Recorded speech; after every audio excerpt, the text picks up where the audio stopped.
رسول اکرم صلی اللہ علیہ وآلہ وسلم کا ارشاد ہے،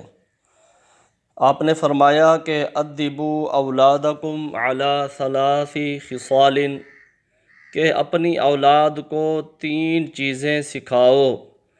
حب نبیکم، اپنے نبی کی محبت،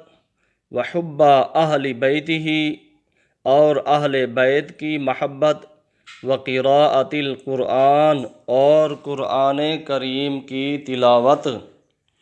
اس حدیث مبارکہ سے معلوم ہوا کہ حضور اکرم صلی اللہ علیہ وآلہ وسلم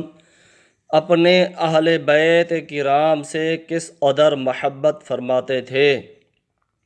کہ صحابہ کرام کو ارشاد فرما رہے ہیں، تم تو مجھ سے اور میرے اہل بیت سے محبت کرتے ہی ہو، اپنی آنے والی نسلوں کے دلوں میں بھی میری اور میرے اہل بیت کی محبت پیدا کرو تاکہ ان کا شمار بھی نجات یافتہ لوگوں میں ہو۔ لہٰذا اس حدیث مبارکہ میں نبی پاک صلی اللہ علیہ وآلہ وسلم نے 3 باتوں کے بارے میں خصوصاً بتایا کہ اپنے بچوں کو یہ لازمی سکھاؤ: اپنے نبی کی محبت، کیونکہ اس کے بغیر بندے کا ایمان کامل ہی نہیں ہو سکتا، اور اہل بیت کی محبت، اور اس کے بغیر بھی بندے کا ایمان نامکمل اور ادھورا ہے، اور قرآن مجید کی تلاوت،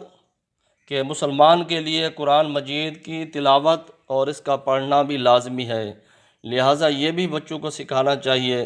تاکہ بچے آنے والی زندگی میں قرآن مجید کی تلاوت کرتے رہیں اور اس سے دنیا و آخرت کی بھلائی حاصل